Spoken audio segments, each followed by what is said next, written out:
Azkena! Orduan gure momentua da. Bai, guzti. Nagoaz orduan hori barri. Ba, claro, irabaziko dugu. Transmititzen duzu ilusioa. Yo creo que como ayuntamiento han sido 4 años de un equipo de gobierno del no. Emantzipatzeko tasa 30 urte bueltan dau. Zer aldatuko zenuke zer Durangon? Lehenengo eta behin gobernetan gehienak. Jende zoriontzu bat, oso bat egiteko hasia feminismoa da. Ese empoderamiento de la gente para mí ha sido sorprendente y ha sido emocionante. Esta consulta nos daría la oportunidad de saber qué es lo que quiere la gente de Durango. Gazteak eta emakume gazteak. Durangon ez da egon ideia bat. Ez da egon Durango berdea bilatzeko ideia, ez da egon Durango feminista batera aietako ideia hirigintza mailan. Entonces, o nos movíamos las familias o no había nada que hacer. Que hasta el PNV de Durango le va a venir muy bien pasar a la oposición. Se Bildu es el futuro, directamente. Orduan altu esan behar dugu gauzak. Altu esan behar dugu, argi esan behar ditugu, eta ausardiaz esan behar ditugula uste dut.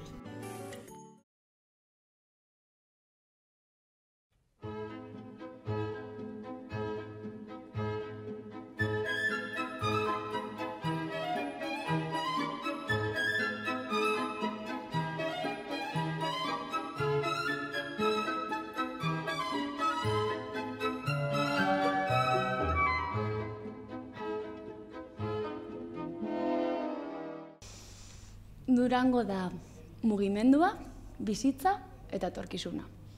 Nire bizitza proiektu enguroten herrixe da Durango. No sabría cómo definir Durango en una frase. Yo creo que no sé, podría expresarlo, ¿no? Para mí Durango es mi pueblo y me siento orgulloso de ser durangarra. Durango niretza da, nire jaioterria izan barik, nire herria sentitzen dutena eta maite dudana, eta nire familia eraikitzeko aukeratu dutena, nire seme-alaben herria. Hiri kutsu bat hartu dau, individualtasunari begira edo, eta nik herrira bueltauko nintzen eta bizigarri hau egingo neuke edo, ez dakit. Pertsonentzako herria. Bai, hori da. Bizitzak ipinit erdigunean eta bizigarri hau edanontzat. Un pueblo fantástico, pero ¿cambiarías algo en Durango? Sí, habría muchas cositas que cambiar precisamente para conseguir ese objetivo. A mí me gustaría mucho que fuera el típico pueblo en el que toda la persona que viniera tanto a visitarlo como para hacer cualquier recadito, cualquier cosita, dijera, jo, ¿cómo me gustaría vivir aquí, ¿no? Qué pueblo más maravilloso, qué bonito, qué integrador, qué a gusto me encuentro. Tenemos que intentar hacer un Durango más para las personas. Es un Durango que yo he visto en estos años que llevo viviendo aquí, que ha ido creciendo, que se ha ido creando un Durango, pero para unos intereses más particulares, y ha ido olvidándose de eso, de las personas, de los jóvenes, de los niños, de las familias, de los mayores, y creo que es el momento de retomar eso, de darle la vuelta y de trabajar. Hay que cambiar el color de Durango, el color gris que está cogiendo Durango. Y no solo es una metáfora por el tema del cemento, que también, pero sobre todo porque yo creo que Durango está languideciendo como cabeza de comarca. El comercio, la hostelería. Pues primero una cosa muy importante que cambiaría es la gestión que se hace desde el ayuntamiento, porque hemos ido viendo que no está siendo muy participativo y creo que es importante que se le dé voz al pueblo. Entonces eso sería un cambio importante. Zer aldatuko zenuke zeu Durangon? Lehenengo eta behin gobernetan gehienak aldatuko nuke ez.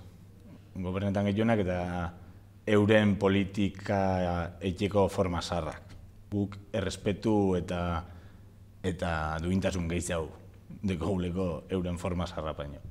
Desde, no sé, asociaciones de pueblos que es más cercano y desde los barrios, pueblos, no te mueves, es muy difícil poder conseguir cosas.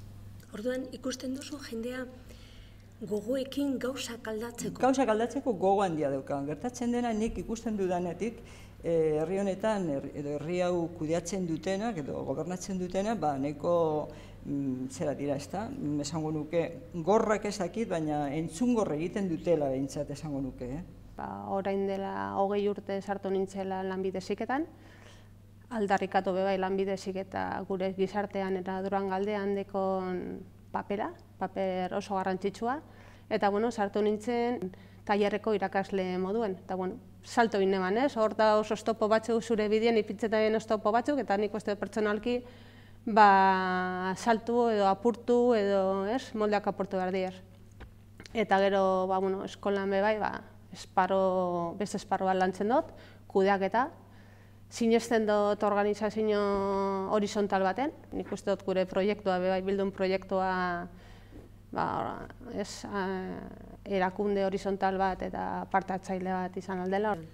Yo creo que esta decisión de presentarme como concejal la tomé hace años. Yo hace años, llevo muchos años participando en Inurri, pero cuando estaba como monitor, pues creía que tenía que hacer un compromiso, comprometerme de otra forma en Durango, coger otros compromisos, y me pareció que la política podía ser una forma de ello. Entonces, por eso entré en política. En el Duranguesao no había ninguna oferta para la discapacidad intelectual. Entonces, o nos movíamos las familias o no había nada que hacer. Entonces, tienes que empezar un poco desde el conocimiento del pueblo y el boca a boca. Y yo me imagino que tal y como nosotros, el resto de asociaciones funcionarán igual, ¿no? Desde la cercanía, ir agrupándose para poder hacer algo, porque eso, yo tengo claro que si no se mueve desde los pueblos, tiene que ser de abajo hacia arriba. Ni hurbildu nintzen feminismora 16-17 urtegaz, eta horre aldu nintzen, referente individual batzugaitik, nire familia nire aizta nagusia, ikastolan lagun batzuk, irakasle bat, baina eraberien Durangon referente kolektibo batzuk badauzelako, mugimendu feminista indartsua da, eta lan handia egin dago azkeneko urtietan, orduen horrek eragiten dago, eta ni holan heldu nintzen feminismora. Eta feminismoak emondozten munduen egoteko, mundue ikusteko eta mundue aldatzeko modu bat. Zelan baloratzen dozu hemen Durangon gertatu zena orain dela gitxi martxoak 8? Oso positiboa ikusten dut, porque bai aurretik egindan lan guztia, ez da bakarrik egun horretako lana. Aurretik egindan lan guztia, zelan batu garen emakume pilo bat, lan egiteko, eta gero herriak zelan hartu da ben egun hori, danun parte hartziegaz, eta usteot urratz handi bat egindala. La verdad es que desde pequeño mis padres han sido siempre, para eso han sido siempre como muy objetivos. Ellos vinieron aquí y yo siempre he tenido la sensación de que ellos querían que supiéramos, sí, de dónde procedíamos, de dónde procedía nuestra familia, porque además creo que es importante tener ese concepto también, ¿no?, de saber de dónde vienes, pero ellos siempre querían que supiéramos que había una lengua distinta, que era una cultura distinta, que había que aprenderla, que había que adaptarse, que había que estudiarla, y ellos siempre han estado un poco muy pendientes de eso, ¿no?, de que bueno, pues como ellos no podían hablar euskera en casa, pues venga, pues a ECA, hago escola un par de horas a la semana para que fuéramos aprendiendo, tal. Yo recuerdo además una anécdota muy bonita de mi mamá fue que cuando vio que, que algo ya me soltaba, que algo no sé qué, dijo, mira, igual te va a costar, pero yo voy a hablar con tu tutor y te vas a pasar al grupo de euskera, que aunque lo pases un poquito mal y suspendas unas cuantas asignaturas, pero te va a venir bien en el futuro. Y es verdad que ahora lo pasé mal en aquel momento porque para mí era como un cambio muy... Pero la verdad es que ahora se lo agradezco. Uste dozu Durango ondo diseinaute dagoela? Galdera horri beste formulazio bat emango nik. Ondo diseinaute norentzat. Norentzat edo zetarako. Ze askok esango zue negoziziorako ondo diseinaute dagoela, ustiapen ekonomikorako ondo diseinaute dagoela, baina iruditzate herritarrontzako ez dagoela gape ondo diseinaute. Eta ja arkitekto moduen bere esango nuke Durango dekonera zaunditzen dela urtietan zier, edo azkenengo hamarkadetan ez dela egon plan organiko bat, plan integral bat Durango guztirako balioko dagoena, eta garai ezberdinetarako.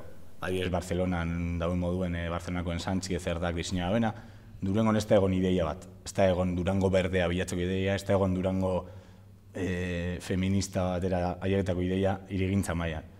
Eta horrek sekartzen da, garai ezberdinetan erantzun ezberdinek emotie apur bat improvisazio bidez Durangoko diseinua eta egiturari.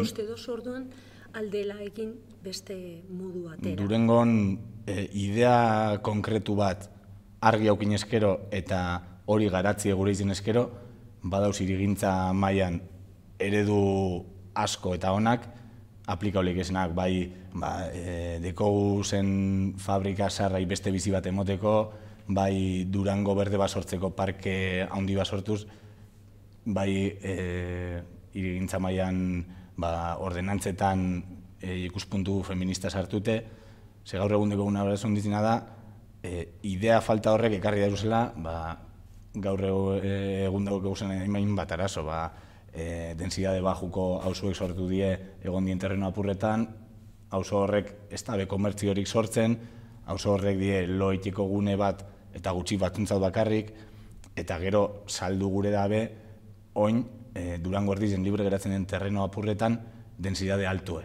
El tema de las torres, pues bueno, es un tema que en este momento está encima de la mesa. Tenemos un proyecto que es el Periferrocarril y este proyecto, bueno, a día de hoy no es nada adecuado, no se ajusta a las necesidades de Durango y desde las propias instituciones lo han afirmado que es un proyecto caduco y desfasado.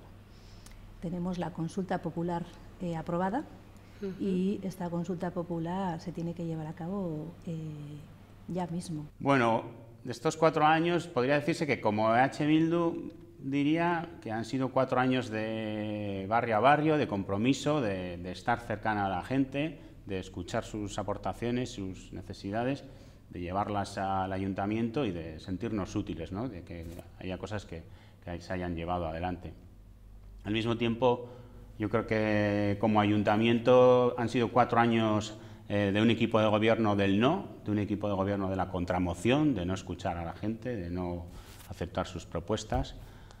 Y luego, por otro lado, sorprendentemente han sido 4 años de empoderamiento del pueblo, de participación, de querer estar, bueno, dispuestos a implicarse, a querer ser escuchados, a que ellos también quieren participar y tener su palabra y que nadie hable por ellos ni que nadie les diga cómo hacer o dejar de hacer las cosas, ¿no? Entonces, ese empoderamiento de la gente para mí ha sido sorprendente y ha sido un orgullo. Me parece que ha sido lo más provechoso de esta legislatura. Beti itxi dut nire gauzak alde batera besteenak eramateko aurrera, eta bebai herriagaitik, no? Ikusten duzunean gauzak ez direla aldatzen eta egiteko gauzak daudela, eta danok partizipatu behar dugu aldaketa horretan. Azkenengo laburtako bide horrek eta erakutsi zelako itzaltzen prozesu horri buelta emoteko instrumento oso on badala udalien parte hartzi eta hortik eragilie. Zergaitik izan zen baietza? Beste modu baten gobernatzie posible dalako. Modu balore sozial eta ekitatibuetan oinarritute. Eta gaztiok asko deko guleko, zer esateko. Zer da zuretzat EH Bildu? Aukerak. En primer lugar, es un proyecto casi que forma parte de mi vida porque lo he visto nacer en primera persona. Pero sobre todo en estos momentos en Durango es un proyecto muy ilusionante. Yo creo que es el proyecto que cualquier persona de Durango, cualquier persona trabajadora de Durango tiene que sentir que es la herramienta más eficaz para llevar a las instituciones las reivindicaciones que esas personas tienen. Yo quiero que haya un cambio en Durango y me gustaría ser parte de ese cambio. ¿Qué es para ti EH Bildu? Pues para mí es el futuro. EH Bildu es el futuro, directamente. Orduan gure momentua da. Bai, guzti. Nagoaz orduan hori barri. Claro, irabaziko dugu.